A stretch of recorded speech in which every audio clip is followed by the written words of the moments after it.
Pois bem, coleguinhas, boa tarde novamente. Então, dentro da Química 3, que nós nos programamos em ser a Química do terceiro ano, que é a Química Orgânica, que a gente tem que olhar com mais carinho, com mais atenção, porque é novidade. A gente vai encerrar esse assunto de isomeria hoje, falando da isomeria ótica. Eu acredito que vocês são já craques nas definições de química usando o português.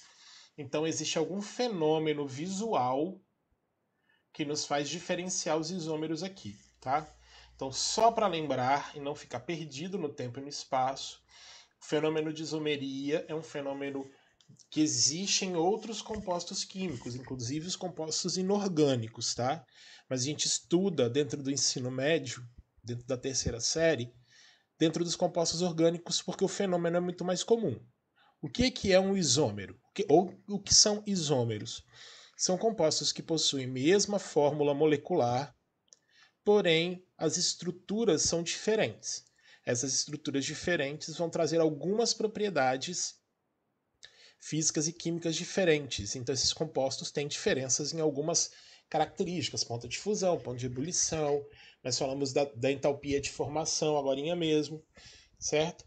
E a primeira isomeria que a gente olhou foi a isomeria plana, ou seja, ao desenhar a cadeia ou dar o nome à cadeia, você consegue logo ali identificar qual é a diferença. Isomerias são essas que a gente conhece: a isomeria de função, a isomeria de cadeia e a isomeria de posição. Então aqui nós vamos encontrar funções diferentes. Então é uma aldeído, uma acetona, é um ácido e um éster, e por aí vai. Então você consegue identificar por aquelas terminações, ol, al, ona, oico, né? Pelo nome já te dá diferença. Você consegue identificar os grupos funcionais. Lembrando que eles precisam ter a mesma fórmula molecular. Os isômeros de cadeia são que diferem na cadeia. Cadeia aberta ou fechada, cadeia normal ou ramificada, certo? E essa diferença ela é bem explícita também no desenho. E a isomeria de posição, que a gente vai ver a diferença ou na posição da dupla, ou na posição da tripla, ou na posição da ramificação, ou na posição, por exemplo, de um grupo funcional. A hidroxila muda de lugar. Isso aparece no nome. 1-ol, 2-ol, 3-ol. E essa diferença nessa posição vai ser o nosso critério para diferenciar os isômeros, tá? Dentro da isomeria de posição, a gente falou da metameria, que é uma isomeria particular, que é quando eu tenho um heteroátomo na cadeia. E o heteroátomo a gente não consegue dar a posição porque ele faz parte da cadeia, mesmo não sendo um carbono. Então a gente vê, por compensação, mudanças nas quantidades das cadeias carbônicas que estão ligadas a esse heteroátomo. Então é só voltar aí nos vídeos, ver alguns exercícios que foram indicados, que a gente resolve essa dúvida. E a questão da isomeria dinâmica, que a gente chama de tautomeria, é porque é um composto que se transforma em outro. E a gente teve como critério o enol, que é uma hidroxila ligada a um carbono insaturado e é um composto instável. Então sofre uma mudança de ligações ali, onde surge ou um aldeído ou uma acetona, dependendo do carbono. Tá certo? Então toda vez que aparecer um aldeído, provavelmente o aldeído já tem um isômero, que é o enol. Então ali também já tem o fenômeno de tautomeria. Aí dentro da isomeria espacial, ou seja, eu preciso ver a molécula no espaço, girar ela, fazer giros de 180 graus, girar posições, 180 na vertical, na horizontal. Você mexendo a molécula no espaço, você consegue ver a diferença. Aí nós falamos da geometria cis-trans. Cis-trans, ela depende de dois fatores. Você vai procurar se tem isomeria cis e trans se a cadeia for aberta e tiver uma dupla ligação.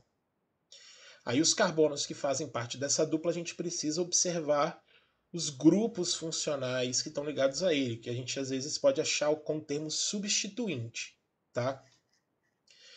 Se não tiver substituintes, pelo menos 2 em cada carbono iguais em posições diferentes ou do mesmo lado, né, a gente não tem isômeros cis-trans. Se esses 2 substituintes idênticos estiverem voltados para o mesmo lado, a gente dá o nome do composto e coloca a palavra cis na frente. Se eles estiverem em lados opostos, a gente dá o nome de trans. Lembrando, então, que a forma trans é sempre mais estável comparado à forma cis. Tem menos conteúdo energético. Quando ele é formado em maior quantidade, em maior quantidade, porque a tendência é formar essa figura estável aí. E o que a gente vai falar agora é de isomeria ótica. Então, essa diferenciação dos isômeros óticos, ele veio a partir de um fenômeno visual, tá? Dentro desses isômeros óticos existem algumas particularidades que a gente vai discutir aqui, tá certo? Na verdade, o problema da questão dos isômeros óticos, eles só surgiram. Na verdade, o problema não. Eles só descobriram que existe essa isomeria chamada de isomeria ótica depois de um problema. Eu já comentei por alto a questão da talidomida aqui, mas nós voltaremos a falar sobre ela. Mas a primeira coisa que a gente precisa discutir é falar sobre. Se o slide passar, passou. Sobre simetria e assimetria. Esse conceito de simetria e assimetria é tranquilo para vocês?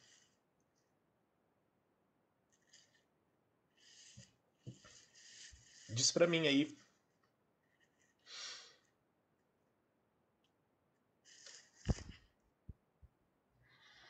Luiz disse que sim. Anne disse que sim. Então, se dividir no meio e for igual é simétrico, não é isso? Se eu divido em duas partes, né? Se eu divido, né? Não necessariamente no meio, mas se eu divido a estrutura e a parte que tá ficou de um lado, tô falando, Bruno, presta atenção. A parte que tá de um lado for idêntica à outra, não é isso? A gente diz que existe um plano de simetria. A mão que aparece aí na imagem, ela é simétrica?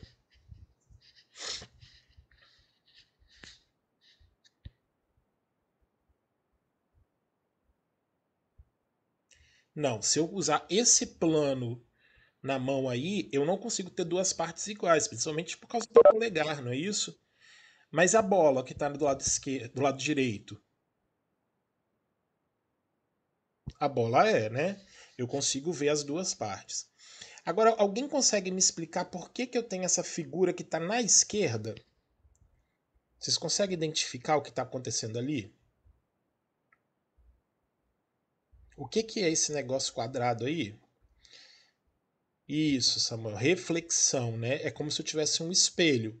Se eu traço um plano de simetria, cortando o dedo médio, né, da sua mão, eu não tenho duas partes simétricas. Entretanto, a sua mão esquerda, ela é simétrica à mão direita, como se elas fossem imagem e objeto. E aí o espelho serviria como um plano de simetria. Eles não são as mesmas coisas, vocês concordam?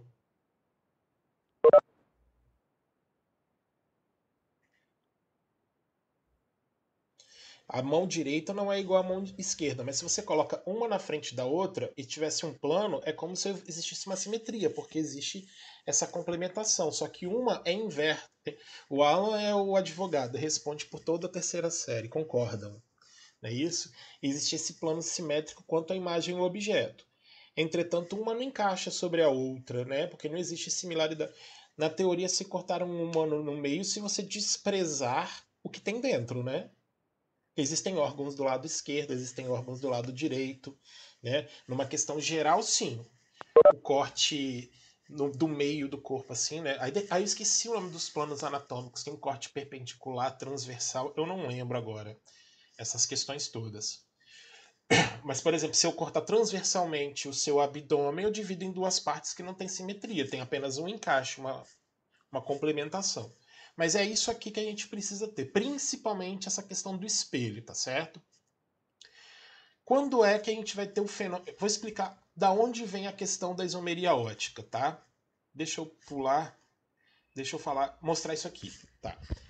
O fenômeno de isomeria ótica é um fenômeno prático, tá? Existe equipamento para a gente poder identificar esses isômeros. Assim como eu falei na isomeria cis e trans, que para você pensar se existe ou não a possibilidade, você tem que procurar uma cadeia aberta com dupla ligação, uma cadeia fechada mostrando aqueles substituintes para cima e para baixo, né? Então, aqui você tem que procurar um carbono específico, que ele é chamado carbono. Deixa eu pegar a caneta clássica. um carbono que é chamado carbono assimétrico. Também chamado de carbono, é um termo mais antigo, tá? Chamado de carbono quiral. Exatamente por essa questão da mão. O que acontece nesse carbono assimétrico aqui? Esse carbono assimétrico, ele tem que fazer 4 ligações simples. Tá falando aqui, ó. Tem que apresentar 4 ligações covalentes simples e 4 estruturas ligadas a ele diferentemente uma da outra. Por isso que ele chamou de L1, L2, L3, L4. Ele chamou aqui de ligante. Pode ser ligante, pode ser substituinte, pode ser grupo, não importa. As 4 coisas ligadas a ele tem que ser diferente. Se eu tenho esse carbono assimétrico numa molécula carbônica, esse carbono assimétrico é um ponto que vai me definir que existem isômeros óticos ali. Certo? O que acontece? Vocês entenderam o conceito do que é carbono assimétrico? O que é carbono quiral?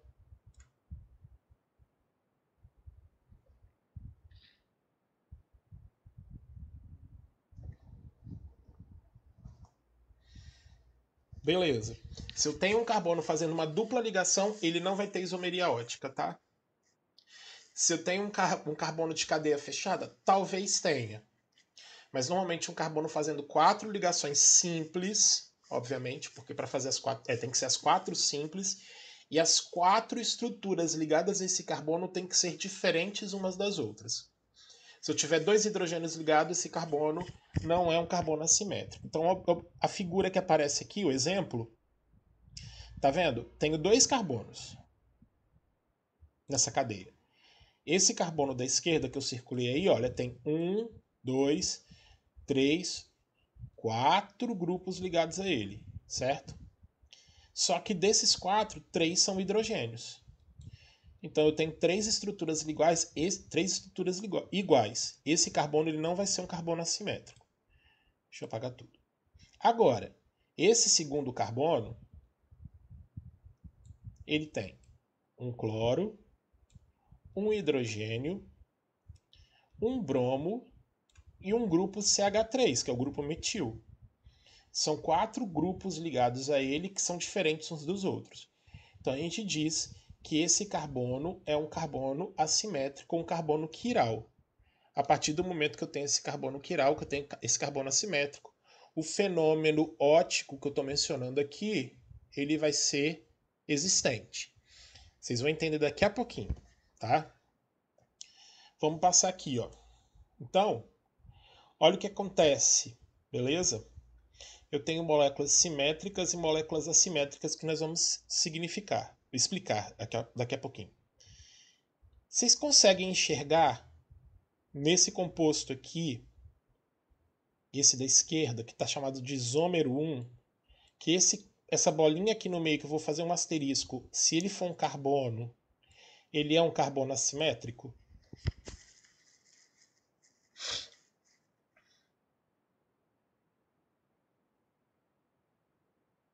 Esse que eu marquei com asterisco, vocês conseguem enxergar que ele é um carbono assimétrico? Tem 4 grupos diferentes, né? É porque aqui não falou, né? Aqui é um CH3. Ah, não, tá aqui, desculpa. Tá aqui bem no cantinho, perdão. Eu que não vi. Beleza, eu tenho 4 grupos diferentes, ó. Eu tenho CH3, tenho hidroxila, tenho hidrogênio e esse grupo que é o carboxílico, certo? Então ele é um carbono assimétrico. Esse isômero 2, vocês conseguem enxergar a diferença que esse isômero 2 tem para esse isômero 1?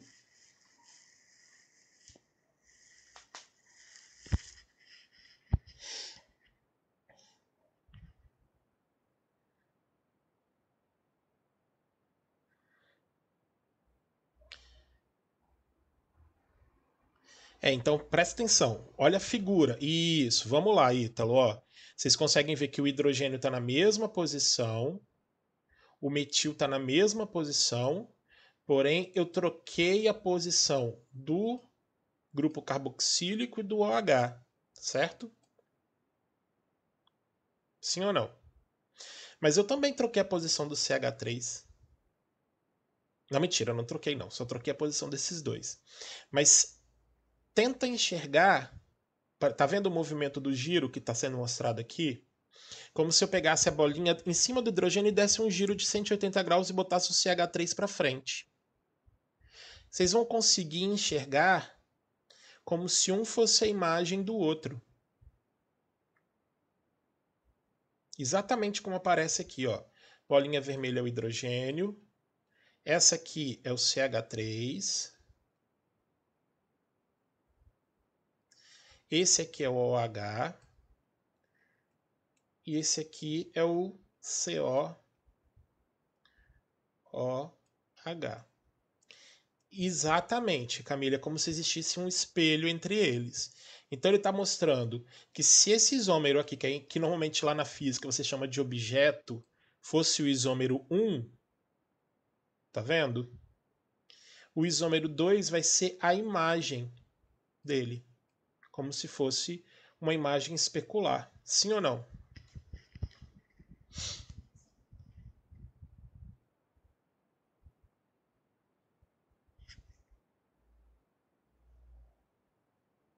Vocês conseguem enxergar a diferença, não é isso? Maravilha. Como se um fosse diferente do outro. Agora tenta ver se existe uma similaridade, se existe alguma coisa, mesmo girando no espaço, se eu tenho essas moléculas nas mesmas posições. Eu não vou ter, eu vou ter sempre dois grupos em lados opostos, não é isso? Ó, os de frente para o espelho, eu acho esse, eu acho esse. Mas se eu der um giro, o hidrogênio está no mesmo lugar, é uma minha referência. E o CH3 está lá para trás, tá vendo? Só que aqui eu tenho diferenças. Então, se eu tentar fazer o encaixe, deixá-las parecidas, igual nesse modelo aqui, eu vejo que as posições elas estão trocadas. Meus caros, parece confuso, tá? Mas não é. Então, de novo, como é que eu identifico o fenômeno óptico, tá? Eu vou procurar um carbono assimétrico. Se eu achar o carbono assimétrico, né, que tem 4 ligações simples, eu vou ver se esse carbono tem 4 grupos funcionais diferentes ligados a ele. Se eu encontrar esses 4 grupos diferentes, eu tenho o fenômeno óptico. Agora vocês vão entender que fenômeno é esse. Por isso que eu deixei esse para o final, e aí eu falei que ele não é tão difícil de entender. O que você precisa saber é identificar o carbono assimétrico e os grupos que estão ligados a ele. Aparecer um carbono assimétrico, vai ter o fenômeno da isomeria óptica. O que acontece com com essas duas moléculas? Elas não têm diferença nenhuma em propriedades físicas ou químicas. Praticamente, elas são a mesma coisa. Na ação reacional, na ação biológica, no meio onde ele é produzido, eles têm praticamente quase que a mesmo ponto de fusão, mesmo ponto de ebulição, essas mesmas características. Então fica muito difícil diferenciar essas duas moléculas como se fossem duas coisas diferentes. Até o dia que começou a surgir o problema. Deixa eu te explicar qual é o fenômeno óptico e depois eu explico as pouquíssimas diferenças que eles têm e por que que isso surgiu, tá? Vocês já ouviram falar de luz polarizada?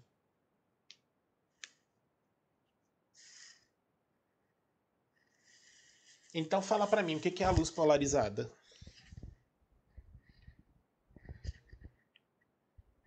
Não sei o que bonito, né? Então vamos lá. O negócio é o seguinte, a luz não é uma onda eletromagnética? Isso, é uma onda, não é isso? E ela se propaga para todas as direções, não é isso? A luz ela não tem uma direção, ela se propaga, dependendo da fonte, né, da estrutura, ela vai se propagar para todos os lados. Se você acende uma lâmpada no seu quarto, a luz que ela emite, ela vai para todas as direções. Então você não tem uma direção específica. Uma luz que a gente está chamando de polarizada, você vai definir uma direção dessa onda. É como se você colocasse um aparato em frente à fonte luminosa e impedisse que a luz se propagasse para. Não, não, presta atenção, rapidinho. Na verdade, é como se eu colocasse um aparato. Eu só tô tentando uma metáfora para vocês entenderem melhor, tá certo? É como se você colocasse um aparato na frente dessa luz e permitisse a saída dele apenas num sentido. É como se fosse um pedaço de papelão e ele tivesse uma fresta bem fininha, como se fosse um corte bem fininho. Então você joga a luz da lanterna, igual da figura que está ali naquele aparato. A luz não vai atravessar o aparato, mas ela vai passar, ele vai poder passar por aquela fresta. Então a luz vai num único sentido. Sim ou não?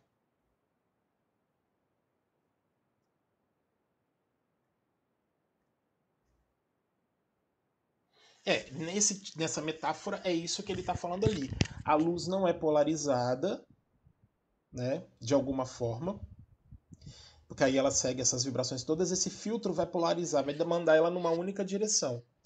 É essa luz polarizada, tá certo? É essa luz polarizada num único sentido que vai mostrar pra gente quem são aqueles isômeros que aparecem lá. Por quê? Porque na verdade, deixa eu só mostrar. O que acontece? A luz vem polarizada e ela passa por uma estrutura onde eu coloco a substância química que tem isomeria ótica, que ela é oticamente ativa, que tem o carbono assimétrico, aquele carbono que a gente marcou com asterisco lá. Se ela passa por uma substância oticamente ativa, ela sofre um desvio do plano de luz. Como assim, professor? Ele vai num sentido, bate naquela substância e sofre um desvio, ou para a direita ou para a esquerda. Conseguem visualizar isso?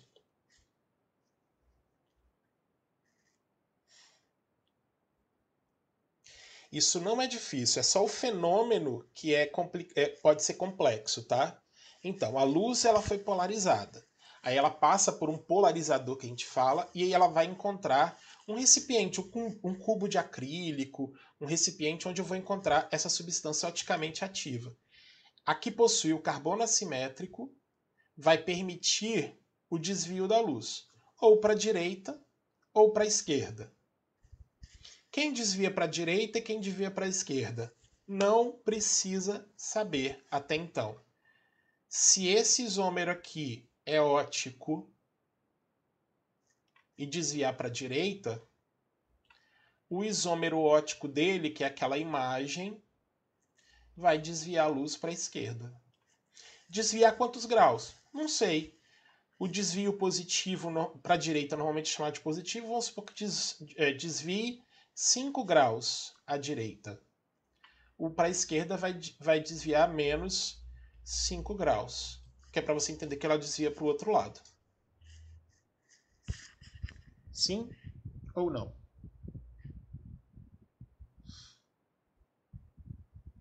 A última parte foi como se desviar para a direita. Então, você entendeu o isômero 1 e o isômero 2. Se eles têm carbono assimétrico, eles vão ter isomeria ótica, certo? Uhum. Então, o que você precisa saber? Você não precisa saber quem é que desvia para a direita ou quem desvia para a esquerda. Isso aí não é obrigação sua de saber, eles têm que informar isso. Mas se eles falam, por exemplo, que o isômero 1 desvia a luz um desvio de 5 graus positivo, significa que o desvio dele é para a direita. Então o isômero óptico dele vai ter que ter o mesmo desvio, só que para a esquerda, que normalmente a gente representa pelo sinal negativo. Ah, Sim? tá. Sim ou não? Entendi. Olha lá, hein? Tá, isso aqui eu já tinha falado. Então, deixa eu voltar para falar da luz. Então tem esse desvio aí. A única coisa que não vai acontecer é o seguinte. Deixa eu voltar para aquela molécula anterior que a gente estava discutindo. Deixa eu apagar a luz. Alguém consegue dar o nome desse composto?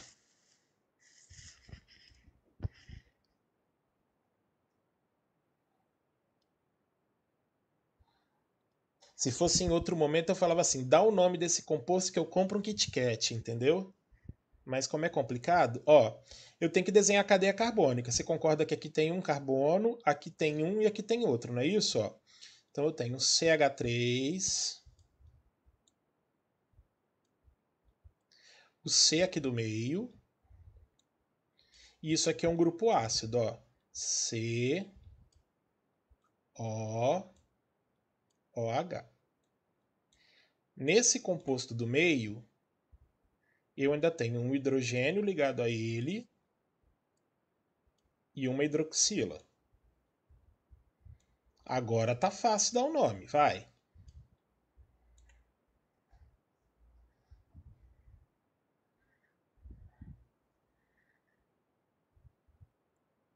Agora tá fácil, é ótimo, né? Aquele momento do fiquei mudo, não tenho mais nada para falar. Vai.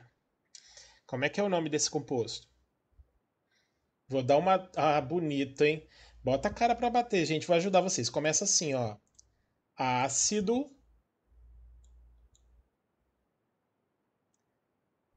Para de show, Camille. Começa com ácido, vai.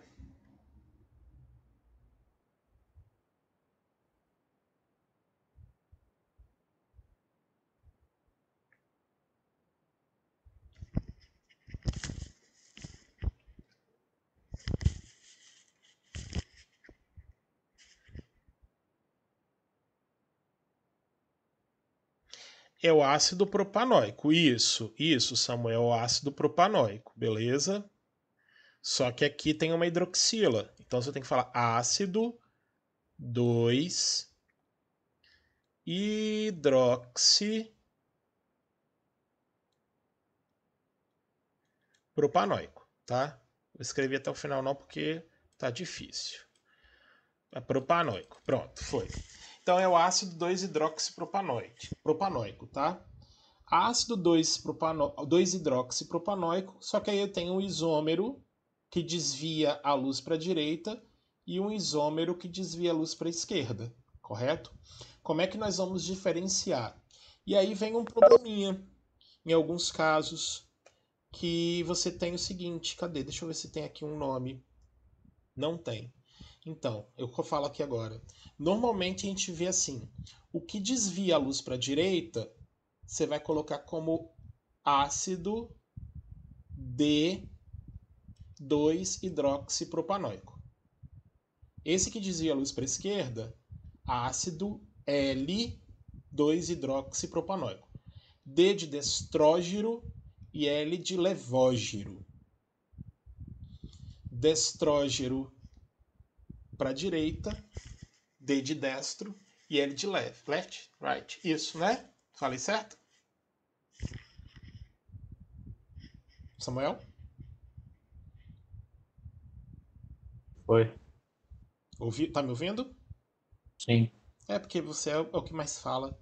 Não tô reclamando, não, é porque aí eu me sinto que tô prestando atenção. Então, essa estrutura eu vi que tem um isômero ótico, né? Tem um carbono assimétrico, beleza? Tendo carbono assimétrico, vai ter um que desvia a luz para a direita, que a gente vai botar o termo D na frente, que é para indicar que é o que desvia para a direita. E o L que desvia para a esquerda. Tá certo? Deixa eu discutir mais algumas coisinhas com vocês para a gente poder encerrar mais ou menos esse assunto. Então, ó, esse aqui é o polarímetro, que é o equipamento que a gente utiliza para poder identificar essas substâncias. Isso é comum em laboratórios de química e de algumas análises da gente fazer esse tipo de teste. Então, se há suspeita de ter uma isomeria desse tipo, você tem um aparelho, ele não tem a fonte luminosa, você aponta ele para a luz. Então, seja a luz da própria lâmpada. A luz vai entrar, vai passar por aquele filtro polarizador, a luz vem num sentido, né, no caso, e aí ele vai passar em um recipiente onde está aquela substância que tem isomeria ótica. Então pode ter um desvio para a direita, igual aparece aqui, e aí existe toda uma marcação no próprio, vamos botar assim, na própria lente do observador, né? Então você consegue medir o grau de desvio que aparece ali, ou para a direita ou para a esquerda. Você consegue ver isso daí. O problema, até valeu, Ethan. O problema todo é o seguinte. Deixa eu voltar para aquela figura estranha que a gente fez, a bagunça aqui. Deixa eu apagar tudo. Suponha que você fabrique o ácido 2-hidroxipropanoico, certo? Você não sabe, não tem como saber qual isômero é formado. Porque normalmente, para ajudar, a gente forma 50% de cada. Formam-se sempre os dois isômeros. E quando existem esses dois isômeros juntos, a gente chama de mistura racêmica. E aí o que acontece? Quando tem esses dois isômeros juntos, na hora que você passa a luz polarizada nele, não há desvio nem para um lado nem para o outro, porque um acaba compensando. E é esse o problema. É esse o problema que fez o povo descobrir a isomeria ótica. Por quê? Porque até então não se sabia desse tipo de fenômeno. Como assim não sabia desse tipo de fenômeno? Nós até discutimos aqui. O que é que acontece? Deixa eu passar essa imagem, essa aqui, ó. Por exemplo, o limoneno e a fragrância de laranja. O limoneno dá o aroma de limão. E aqui é a fragrância de laranja. Alguém consegue enxergar qual é a diferença entre essas duas moléculas?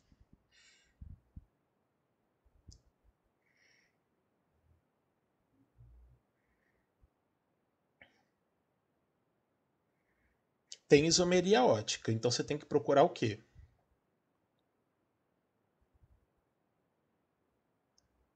Eu estou falando que tem isomeria ótica, então você tem que procurar o carbono assimétrico. Quem é o carbono assimétrico? Faz 4 ligações e as 4 coisas ligadas a ele são diferentes. Olha onde está o carbono assimétrico. É esse carbono aqui, ó, que eu estou marcando com asterisco. É esse carbono aqui. Então, olha o que tem ligado a ele. Eu tenho esse grupo aqui, eu tenho esse grupo aqui, certo? E aqui, pô, mas a cadeia é fechada, professor. Então observa. Vou fazer um plano de simetria aqui. A estrutura ligada para baixo é a mesma da de cima? Né não, Samuel. Olha aqui, ó. Aqui tem uma dupla e aqui não tem. Exatamente. Beleza? Então esse grupo ligado do lado de cá é diferente do grupo ligado do lado de cá. Então eu tenho um carbono assimétrico, esse carbono assimétrico aqui. Então, na verdade, você não precisa se preocupar em identificar ver toda a diferença.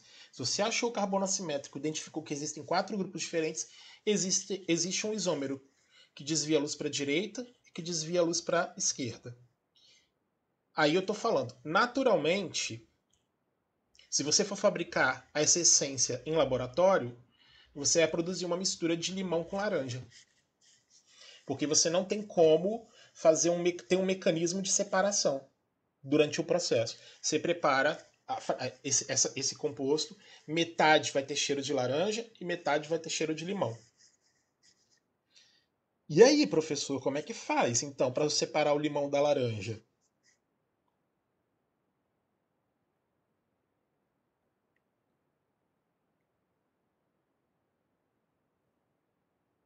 Como é que eu faço para separar a molécula que dá o cheiro do limão e a molécula que dá o cheiro da laranja? Então, normalmente, o processo mais utilizado em laboratório é o processo de cristalização fracionada. Vocês já ouviram falar de cristalização fracionada, não já?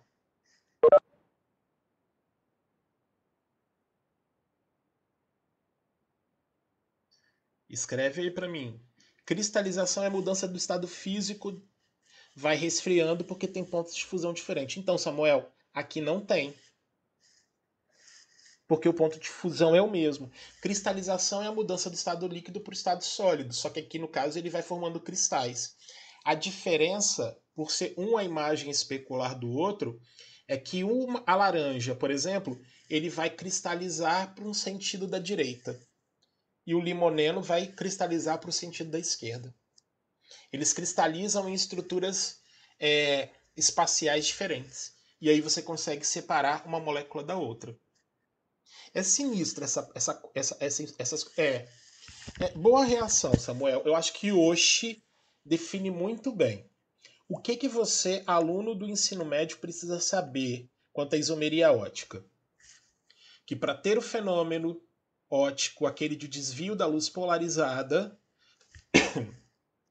você precisa identificar um carbono assimétrico.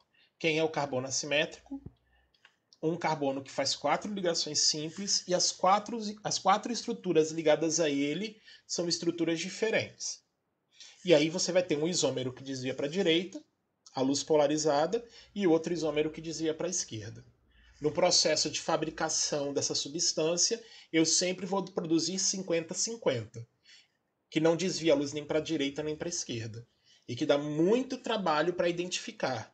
Uma das formas mais utilizadas é a cristalização, que a cristalização do isômero que desvia para a direita vai num sentido e o que desvia para a esquerda vai para o outro. Beleza? Eu ainda não falei do problema que fez a descoberta, que nos levou à descoberta desse fenômeno óptico, mas eu tenho alguns apontamentos para falar. Deixa eu voltar lá no começo. Então eu disse aqui, deixa eu apagar toda a tinta. Aqui nessa molécula eu tenho um carbono assimétrico. Então se eu tenho um carbono assimétrico, eu tenho dois isômeros. Opa, deixa eu apagar esse 2 aqui. Se eu tenho carbono assimétrico, se eu identificar que eu tenho carbono assimétrico, eu tenho dois isômeros, o isômero D e o isômero L. O isômero que vai desviar a luz para a direita e o isômero que vai desviar a luz para a esquerda. Tá? Isso é o que você precisa saber. Outra coisa que você precisa saber, que se eu tiver mais de um carbono assimétrico, eu aumento o número de isômeros. Então aqui, para cada carbono assimétrico que eu tiver na molécula, eu tenho dois isômeros. Então eu tenho 4 possibilidades de desvio, que se não me falha a memória é 2 elevado a n. 2 elevado, e n corresponde ao número de carbonos assimétricos. Então aqui eu tenho 4 possibilidades. O desvio no carbono 2 e o desvio no carbono 3. E aí você consegue somar e ver 4 diferenças comportamentais dentro da molécula. Mas isso é apenas para informação. Essa coisa do desvio, aqui você não precisa decorar essas informações. Isso tudo são apenas informativos para você identificar. Se eu tenho 2 isômeros ou mais, você vai fazer a fórmula 2 elevado a n. Não. N vai ser o número de carbonos assimétricos. Quantos carbonos assimétricos eu tenho na molécula? Então, no caso aqui, eu tenho só 2. Então, seria 2 elevado a 2, eu tenho 4 fenômenos. Beleza? Isso vai aparecer para a gente, principalmente em moléculas muito grandes. Principalmente nas biomoléculas, naquelas que estão relacionadas muito com fenômenos fisiológicos e coisas do tipo. Mas eu ainda não contei qual foi o problema que nos levou a descobrir, para trazer a resolução do problema dentro desse fenômeno óptico. E aí eu vou pular esse slide aqui e falar da talidomida, que eu já comentei por alto com vocês. Talidomida é essa molécula aqui, beleza? Essa é a molécula da talidomida. Alguém consegue identificar o carbono assimétrico da talidomida?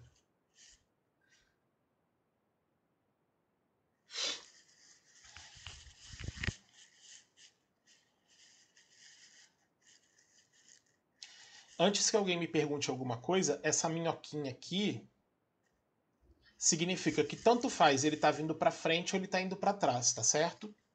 Mas é exatamente esse carbono aqui, ó, que é o meu carbono assimétrico. Tá vendo? Ele tá fazendo 4 ligações. 1, 2, 3, faltou o hidrogênio aqui, que fica subentendido porque essa é a fórmula de traço, certo? Aí o que que acontece? Cadê minha borracha? Deixa eu apagar essa bagunça aqui. Deixa aquilo ali. Então, aquele ali é meu carbono assimétrico. Então eu tenho esse grupo ligado ao carbono, esse grupo, e de novo, traçando um plano aqui, eu tenho estruturas diferentes. Então tem 4 grupos. A talidomida, e aí a gente já comentou, mas eu vou deixar registrado isso, tá? Ele foi um medicamento, é um princípio ativo que foi descoberto, sendo oferecido como um produto que tratava ânsia, enjoo das pessoas que faziam um tratamento para câncer. Não lembro, acho que década de 1960, 50, por ali, certo? Então era muito indicado para tratar o enjoo de quem fazia os tratamentos com câncer, porque a quimioterapia causava muita ânsia de vômito, contrações, cólicas estomacais, era bem complicado.